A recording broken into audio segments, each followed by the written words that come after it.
Hello tout le monde, j'espère que vous allez bien. Bienvenue sur les secrets de Muriel. Alors vous avez été nombreux à me demander la recette des croissants, donc aujourd'hui je vais vous en partager une. Je vous avoue que j'ai déjà le ventre qui gargouille et Thierry aussi je crois. Allez c'est parti.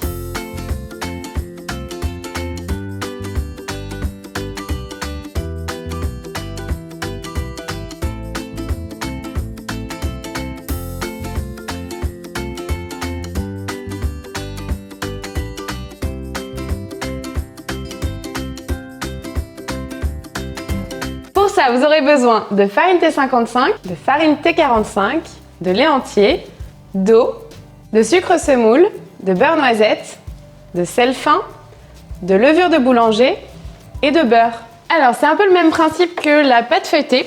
Donc, je vais faire une détrempe avec ma farine T55 et ma farine T45. Donc, c'est la même chose, c'est parce qu'elle contient un peu plus de gluten, qui va donner de l'élasticité à ma pâte et permettre d'avoir une belle pousse. Ensuite, j'ajoute le sel, ça va donner du goût, mais ça va aussi donner de la couleur et réguler un petit peu la pousse. Le sucre, la même chose. Hop. Alors ici, j'ai fait du beurre noisette. Vous pouvez aussi mettre du beurre doux, c'est pas gênant, il faut qu'il soit à température ambiante. Le beurre noisette, vous savez, vous mettez juste à la casserole, vous fouettez tout le temps. Et puis ça va commencer à brunir légèrement, faut pas que ce soit trop foncé.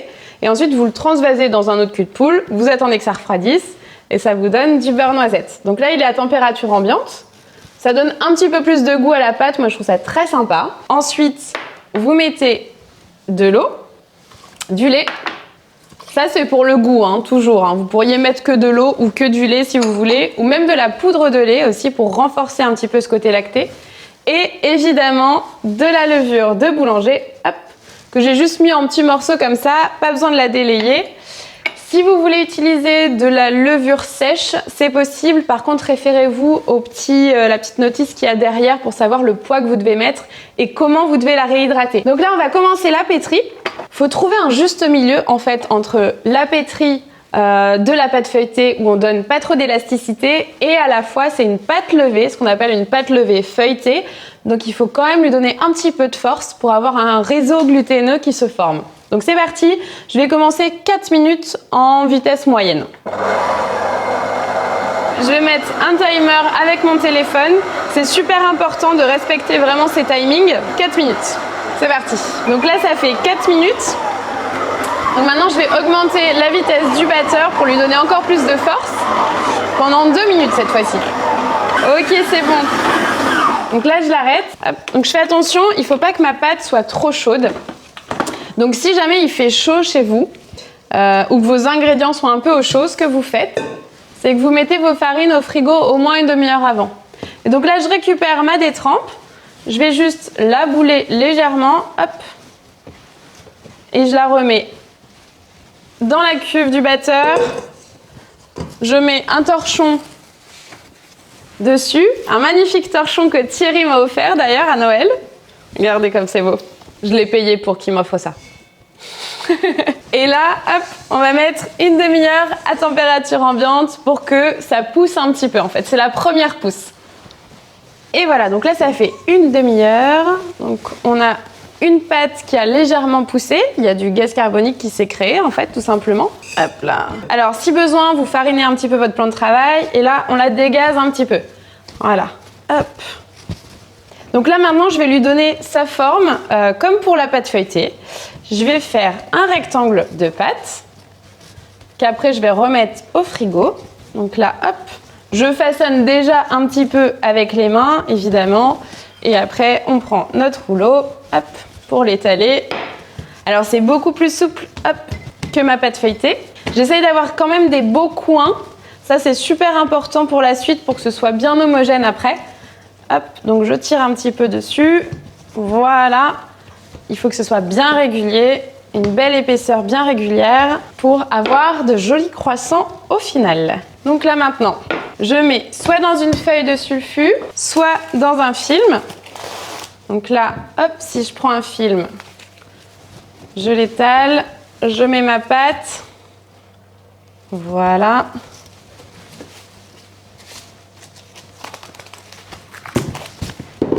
Je ferme bien pour éviter que ça sèche ou que ça croûte. Et ensuite, ça part pour, alors, minimum 1 heure, c'est bien, voire 2 heures ou voire toute une nuit si vous voulez, mais que ça repose quand même un petit peu bien au frais. Et maintenant, on va taper notre beurre. Vous en faites pas, ça fait pas mal. Alors là, j'ai du beurre de tourrage. Le beurre de tourrage, c'est un beurre à 84% de matière grasse, ce qui veut dire qu'en fait, il est plus sec que les beurres normaux. Alors je sais que c'est pas facile à trouver, donc prenez du beurre AOP Poitou-Charentes par exemple. C'est très bien. Et là, je l'ai sorti au moins une demi-heure à l'avance pour pas qu'il soit trop froid et qu'il soit facile à taper. Alors, qu'est-ce que ça veut dire taper le beurre? En fait, j'ai pris une feuille de papier sulfurisé. Vous voyez, juste là, que j'ai plié. Donc, je la plie en fait pour avoir exactement la forme et les dimensions du beurre que je souhaite, puisque c'est le beurre qu'on va mettre à l'intérieur. Donc voilà, hop, je ferme bien. Et ça va me permettre d'avoir un joli rectangle. C'est hyper important, vous allez voir, ça va vous faciliter la vie. Donc, je l'ouvre. Alors là, juste pour info, je vais vous dire, hop, j'ai fait à peu près du 17 par 14. 17 par 14, je pense que c'est pas mal. Vous pouvez même faire un tout petit peu plus petit si vous voulez. Donc là, je pose mon beurre directement au milieu, ici. Et ensuite, je referme. Donc là, hop, ça adhère bien avec le beurre, donc c'est parfait. Voilà. Je vais commencer par le taper un petit peu sans refermer les deux côtés là. J'appuie dessus. Comme il est mou, c'est très facile. Hop, voilà. Et là, je peux venir refermer sur les côtés pour avoir mon joli rectangle et que ce soit super facile, hop, à étaler. Voilà. Donc là, j'ai un beau rectangle. Hop. J'appuie avec mon rouleau. Là, l'important, c'est d'avoir une épaisseur régulière pour que la suite soit régulière. C'est normal. Voilà. Là, j'ai un beau beurre avec une belle épaisseur régulière. Donc maintenant, je vais l'envoyer au frigo avec ma détrempe. Et puis, en attendant que ça refroidisse, on va boire un café. Alors voilà, ma détrempe est bien froide. Mon beurre aussi. Donc, normalement, il se démoule très bien de son papier. Hop. Et ma détrempe est ici. Alors, comme pour la pâte feuilletée, je vais étaler ma détrempe. Il faut qu'elle fasse le double de mon beurre. Hop. Tac. Donc, je mets un petit peu de farine, évidemment. Et je commence à étaler. Sachant que donc, il faut qu'elle soit le double en largeur. Mais il faut qu'elle fasse la bonne longueur. Donc là, je regarde. Je sais qu'il faut que je l'étale un tout petit peu plus, tout en restant rectangulaire et régulier. Très important. Voilà.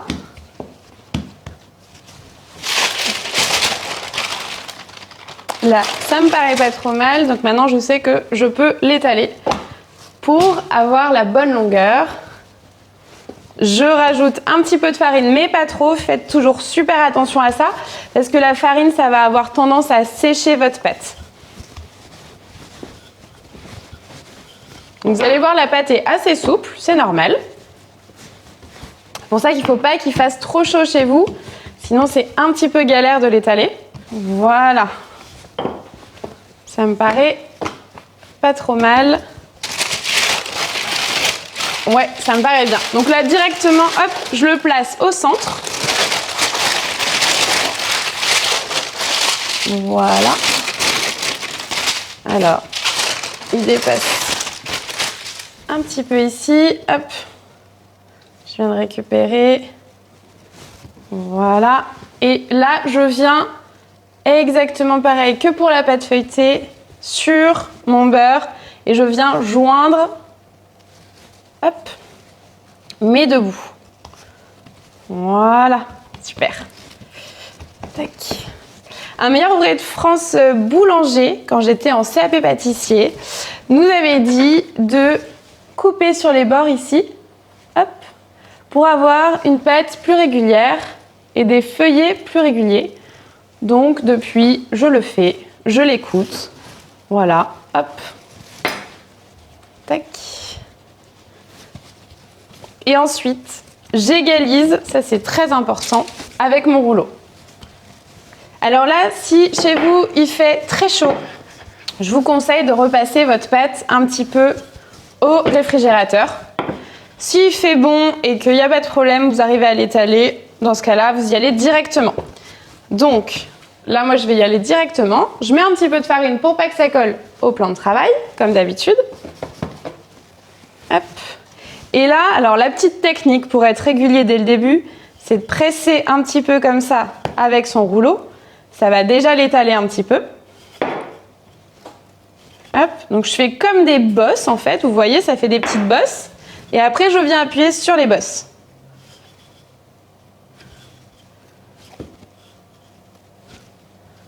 Hop, voilà. Là, j'ai déjà pas mal étalé ma pâte en quelques secondes. Et ensuite, je peux étaler correctement. Donc, je reviens vraiment toujours sur les bosses, là. Le but, c'est d'être régulier. Hop. Et donc, ensuite, je peux étaler ma pâte, comme d'habitude, au rouleau, tranquillement. Le but, c'est de rester toujours régulier dans votre étalage. Donc, on y va doucement. Il ne faut pas étaler trop vite, sinon on écrase les feuillets et on abîme notre pâte. Hop. On peut la tourner si on est plus à l'aise. Hop. Voilà. Mais toujours, surtout, la même épaisseur. C'est vraiment extrêmement important et il ne faut pas qu'il fasse trop chaud chez vous. Le fait de la tourner aussi, ça permet de ne pas étaler toujours du même côté et dans le même sens. Et ça permet d'être régulier. Hop. Je la détends toujours un petit peu pour ne pas donner d'élasticité. Donc ça veut dire que je passe mes mains en dessous là. Hop, pour être sûr qu'elle n'est pas trop tendue. Et je continue d'étaler. Voilà, parfait. Là, ça me paraît pas trop mal, donc on va donner le premier tour double. Alors sur les tours, il y a plusieurs écoles, c'est comme pour beaucoup de pâtes. Il y a ceux qui font un tour double et un tour simple, ceux qui font 3 tours simples. Et même, je crois qu'à l'étranger, il y en a qui font 2 tours doubles. Moi, j'aime bien la première version avec un tour double et un tour simple. C'est comme ça que j'ai appris et je trouve ça très bien. Voilà, mais vous faites comme vous voulez. Donc le fameux tour double. Hop, je viens ici à un peu plus de la moitié, je rabats à nouveau ici, je viens mettre les jointures ensemble. On fait attention à ne pas avoir trop de farine. Hop, il y en a même, si vous voulez, vous pouvez le faire, qui mettent un petit peu d'eau entre les couches. Comme ça, on est sûr que la pâte adhère bien. Et on peut même mettre un petit coup de pinceau, vous voyez, hop, pour enlever l'excédent de farine. Je vous le rappelle, ça sèche votre pâte. Et le fameux tour portefeuille, donc qu'on appelle le tour double. Voilà, vous voyez bien là, la tranche, ça c'est un tour double. Hop, voilà. Donc ensuite, je vais la refilmer pour la passer soit au réfrigérateur, soit au congélateur. Donc au réfrigérateur, minimum 1 heure, 2 heures c'est bien. Et si vous la mettez au congélateur parce que vous êtes pressé, vous pouvez la mettre un quart d'heure au réfrigérateur et continuer sur le tour simple.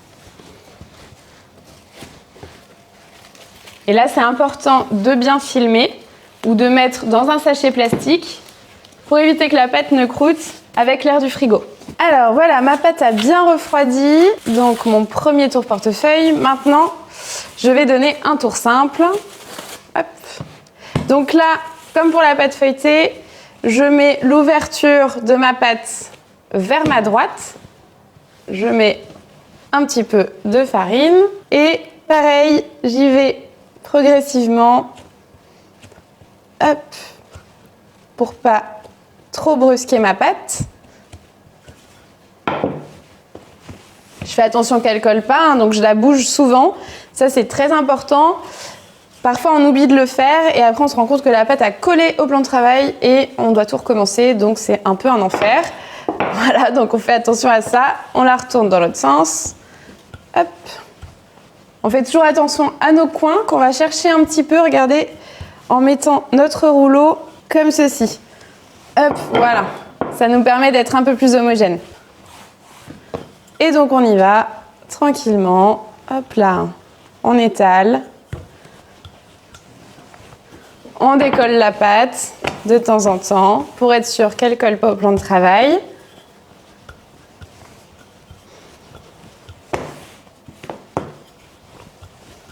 Donc là, toujours pareil, je la détends un petit peu pour éviter qu'elle soit trop élastique. Hop. Et donc là, je vais faire mon tour simple. Donc le tour simple, c'est très simple. On vient, hop, aux 2/3. Donc là, faites attention, si vous avez mis trop de farine, faites attention, on enlève avec le pinceau. On vient ici aux 2/3, on tire un petit peu les coins. Hop, tac. Et on rabat de ce côté-là. Alors là, vous voyez, je suis un peu trop courte, donc c'est pas grave. Hop, je viens tirer ici. Voilà. Je tire bien mes coins pour que ce soit homogène.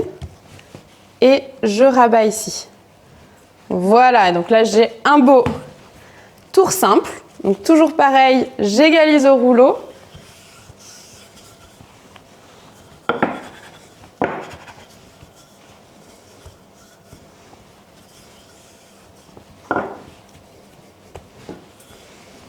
Et là, je peux replacer au frais minimum 2 heures avant d'étaler ma pâte. Toujours dans un film ou dans une poche plastique ou dans une feuille sulfurisée pour éviter que ça croûte. Et voilà. Voilà, donc là, ma pâte a bien refroidi. On va l'étaler. Donc là, je vais vous montrer comment on fait pour faire les croissants. Donc toujours un petit peu de farine pour pas que ça accroche au plan de travail. Et on y va tranquillement. Donc là, on va vraiment abaisser la pâte entièrement.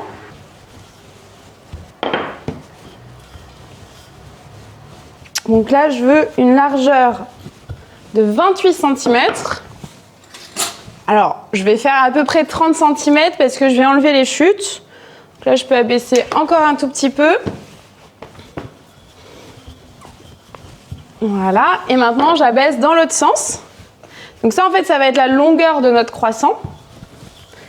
Et maintenant, on va aller chercher la largeur de la pâte.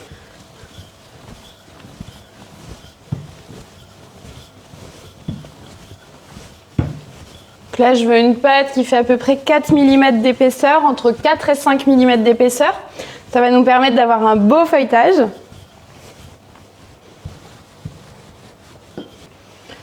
Hop, donc là, je reviens dans ce sens-là, je redonne un petit coup. Donc je veux une pâte bien régulière, d'une épaisseur bien régulière. Voilà, super. Hop. Voilà, donc là j'ai mon rectangle de pâte qui est étalé, qui est encore bien froid. Donc là, je vais la travailler sur une plaque pour pas abîmer le plan de travail. Je l'avais mise au frigo, comme ça c'est plus simple.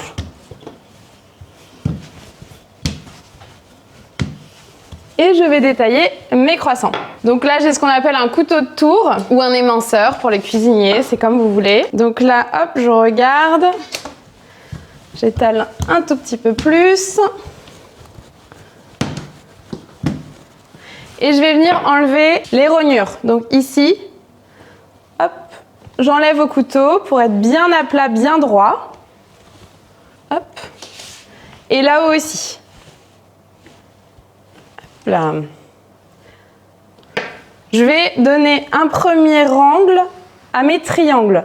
Donc en fait, là, je vais faire des triangles de pâte qui vont me permettre de façonner mes croissants. Donc là, je fais un premier triangle et ensuite, tous les 8 cm, je vais venir couper. Donc je prends ma règle, je fais 8, 16, 24, encore 8. Je vais venir de l'autre côté, faire la même chose. Donc là, je me mets à 24, donc 16. Donc tous les 8 cm, encore une fois, hein, c'est la même chose. Et ensuite, je vais couper mes triangles directement.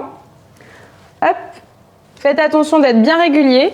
D'avoir un couteau qui coupe bien, ça permet de ne pas abîmer les feuillets comme pour la pâte feuilletée. C'est la même chose.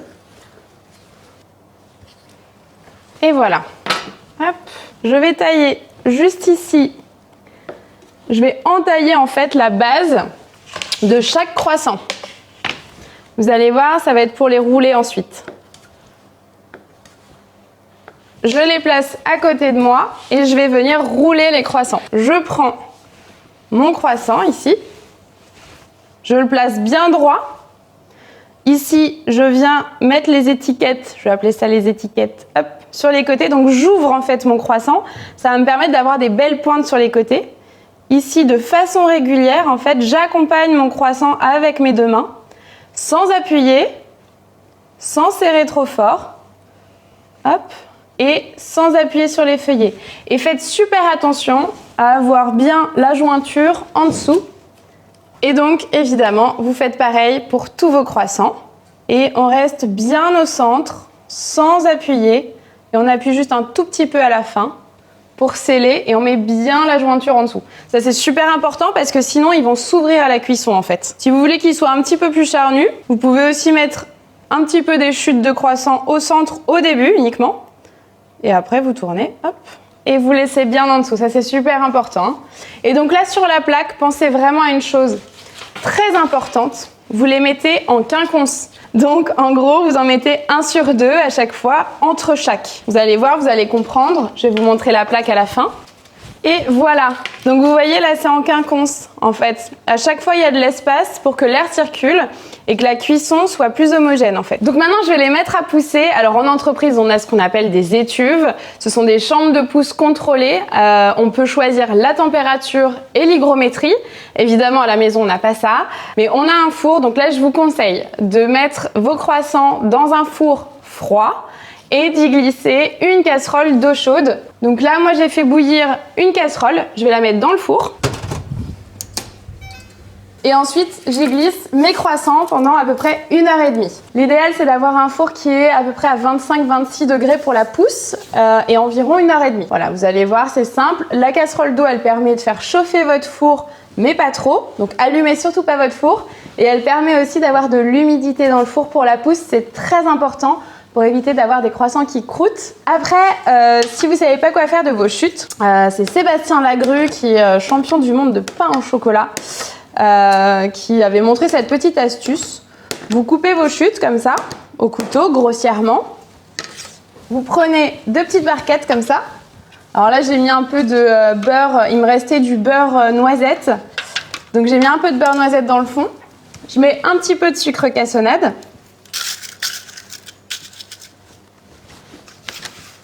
Hop, j'en mets un petit peu partout sur la barquette. Et ensuite, je mets mes parures dedans. Voilà, donc là les croissants ont bien poussé. Alors pour les besoins du tournage, je les avais mis à pousser avant évidemment. Et je les ai mis un petit peu au frigo en attendant pour stopper la pousse. Vous pouvez les mettre un petit peu au frigo pour que le dorage soit plus simple, si vous voulez. Alors là pour la dorure, j'ai pris un jaune d'œuf, ce qui fait à peu près 20 g de jaune, et je mets 10 g de lait. Hop. Vous pouvez aussi mettre de la crème, c'est comme vous voulez. Moi j'aime bien ces proportions pour les croissants. Je mélange avec mon pinceau. J'ai mis mon four à chauffer. Donc là je l'ai mis à 200 degrés. Je dors et je fais attention de ne pas en mettre sur les feuillets. C'est-à-dire que je mets juste sur la couche qui est dessus. Ça c'est très important. Donc là vous faites comme vous voulez. Hop.